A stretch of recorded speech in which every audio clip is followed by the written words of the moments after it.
నా పేరు సిహెచ్ గౌతమ్. నేను 6వ తరగతి చదువుతున్నాను. ఈరోజు చెప్పబోయే విషయం పేరు సామాన్య వాక్యం. వాక్య నిర్మాణాన్ని బట్టి వాక్యం 3 విధాలు: సామాన్య వాక్యం, సంశిష్ట వాక్యం, సంయుక్త వాక్యం. సామాన్య వాక్యం ఒక వాక్యంలో సమాపక క్రియ ఉంటే దానినే సామాన్య వాక్యం. ఇప్పుడు మనం సమాపక క్రియ అంటే ఏమిటో, అసమాపక క్రియ అంటే ఏమిటో తెలుసుకుందాం. ఈ పదాలను గుర్తించండి. తిని, చూసి, రాసి, చేసి, చూస్తూ. ఈ పదాలు పనిని తెలియజేసే పదాలు. ఈ పదాలలో పని పూర్తి కాలేదు అని తెలియజేస్తున్నాయి. వీటినే అసమాపక క్రియలు అంటారు. ఇప్పుడు ఈ పదాలు చూడండి: ఉన్నాడు, చూశాడు, రాశాడు, చేశాడు. ఇవి క్రియలే. ఈ పదాల్లో పని పూర్తి అయినట్లు తెలియజేస్తున్నాయి.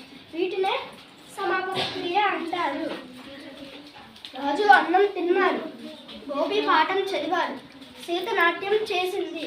తిన్నాడు, చదివాడు, చేసింది. ఈ క్రియలలో పని పూర్తి అయినట్లు తెలియజేస్తున్నాయి. వీటినే సమాపక క్రియ అంటారు.